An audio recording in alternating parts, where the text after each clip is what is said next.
Doctor APJ Abdul Kalam की जीवन गाथा। भारत के इतिहास में ऐसे अनेक महान व्यक्ति हुए हैं जिन्होंने अपनी मेहनत, त्याग और लगन से देश का नाम ऊंचा किया है।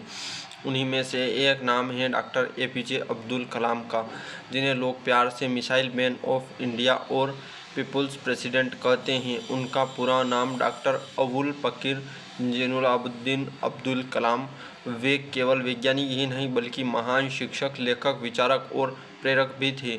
उनका जीवन इस बात का सशक्त उदाहरण है कि कठिन परिस्थितियां भी किसी को महान बनने से रोक नहीं सकती। अब्दुल कलाम का जन्म 15 अक्टूबर 1931 को तमिलनाडु के रामेश्वरम द्वीप पर एक साधारण मुस्लिम परिवार में हुआ था। उनके पिता जैनुलाब्दीन नाव चलाने का काम करते थे और माता अशियम्मा एक गृहिणी थी। परिवार की आर्थिक स्थिति बहुत अच्छी नहीं थी। बचपन में ही कलाम ने गरीबी के संघर्ष को करीब से देखा। कलाम 5 भाई बहनों से वे सबसे छोटे थे। उनका बचपन धार्मिक वातावरण में बीता। घर में नियमित रूप से नमाज, त्योहार और पारिवारिक रीति रिवाजों का पालन होता था, लेकिन इन सब के बीच कलाम के भीतर ज्ञान प्राप्त करने की ललक बचपन से ही बहुत गहरी थी। क्योंकि घर की आर्थिक स्थिति कमज़ोर थी, इसलिए कलाम बचपन से ही आत्मनिर्भर बन गए। वे सुबह जल्दी उठकर अखबार बांटते थे ताकि परिवार की मदद कर सकें। पढ़ाई के प्रति उनका इतना गहरा लगाव था कि वे स्कूल के बाद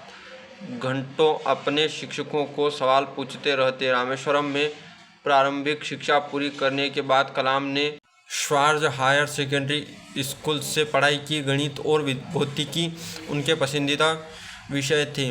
पढ़ाई में वे हमेशा औसत से बेहतर थे, लेकिन उनकी जिज्ञासा और मेहनत ने उन्हें विशेष बना दिया। हायर सेकेंडरी के बाद उन्होंने सेंट जोसेफ कॉलेज, तिरुचिरापल्ली से भौतिकी में स्नातक डिग्री को प्राप्त की। इसके बाद उनका झुकाव इंजीनियरिंग की ओर हुआ। उन्होंने मद्रास इंस्टीट्यूट ऑफ टेक्नोलॉजी से एयरस्पेस इंजीनियरिंग में दाखिला लिया। MIT में दाखिला लेना उनके लिए आसान नहीं था। फीस भरने के लिए परिवार के पास पर्याप्त पैसे नहीं थे, लेकिन उनकी बहन ने अपने गहने गिरवी रखकर उन्हें फीस भरने में मदद की। इस घटना ने कलाम के मन पर गहरा असर डाला और उन्होंने ठान लिया कि वे अपने परिवार का नाम रोशन करेंगे। MIT में पढ़ाई के दौरान उन्होंने 2 परियोजनाओं पर काम किया। एक बार उनकी परियोजना समय पर पूरी न होने पर उनके प्रोफेसर ने उन्हें बहुत डांटा और सख्त चेतावनी दी। यह घटना उनके जीवन का मोड़ बनी। उन्होंने दिन रात मेहनत करके समय से पहले परियोजना पूरी कर दी। यह घटना उनके जीवन में अनुशासन और समय प्रबंधन का महत्व हमेशा के लिए स्थापित कर गई। वैज्ञानिक जीवन की शुरुआत 1958 में कलाम ने DRDO यानी रक्षा अनुसंधान और विकास संगठन में वैज्ञानिक के रूप में काम करना शुरू किया। शुरुआत में उन्हें संतोष नहीं मिला क्योंकि काम ज़्यादातर छोटे पैमाने पर था, लेकिन उन्होंने कभी हार नहीं मानी। 1962 में वे भारतीय अंतरिक्ष अनुसंधान संगठन में चले गए। यहाँ उन्हें सैटेलाइट लॉन्च व्हीकल SLV-3 परियोजना में काम करने का अवसर मिला। इस परियोजना का उद्देश्य था भारत का पहला स्वदेशी उपग्रह प्रक्षेपण यान बनाना। यह कार्य आसान नहीं था, कई बार विफलताएं आई, लेकिन कलाम और उनकी टीम डटी रही।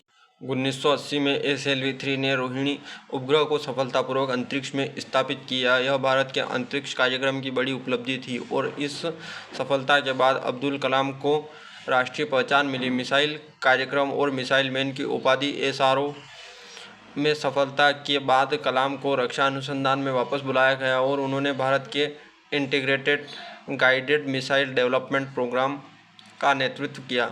इस परियोजना के तहत कई महत्वपूर्ण मिसाइलें विकसित की गई। अग्नि मध्यम दूरी की बैलिस्टिक मिसाइल, पृथ्वी सतह से सतह पर मार करने वाली मिसाइल, त्रिशूल, आकाश नाग आदि। इन मिसाइलों के सफल विकास ने भारत को आत्मनिर्भर और सामरिक रूप से मजबूत बनाया।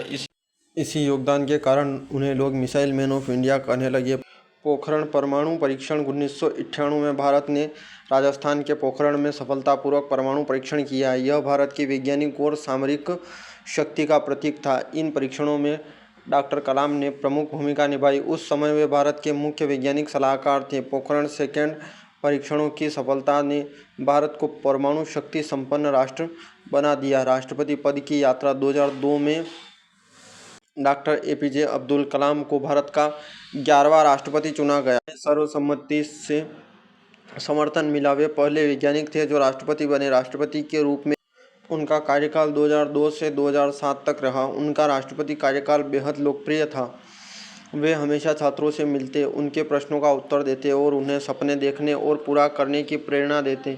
लोग उन्हें प्यार से पीपुल्स प्रेसिडेंट कहने लगे। शिक्षक के रूप में जीवन राष्ट्रपति पद छोड़ने के बाद भी कलाम सक्रिय रहे। वे कई विश्वविद्यालयों और संस्थानों में प्रोफेसर के रूप में जुड़े। वे हमेशा युवाओं को यह संदेश देते रहे कि वे बड़े सपने देखें और उन सपनों को पूरा करने के लिए कड़ी मेहनत करें। उनकी किताबें आज भी लाखों लोगों को प्रेरित करती हैं। उनके योगदान के लिए उन्हें कई राष्ट्रीय और अंतर्राष्ट्रीय सम्मान मिले, जिनमें प्रमुख ये 1981 पद्म भूषण, 1990 पद्म विभूषण, 1997 भारत रत्न। भारत का सर्वोच्च नागरिक सम्मान 27 जुलाई 2015 को डॉक्टर कलाम IIM शिलोंग में छात्रों को व्याख्यान दे रहे थे। व्याख्यान के दौरान ही उन्हें हार्ट अटैक आया और वे इस दुनिया को अलविदा कह गए। उनकी अंतिम यात्रा पूरे देश के लिए भावुक क्षण थी।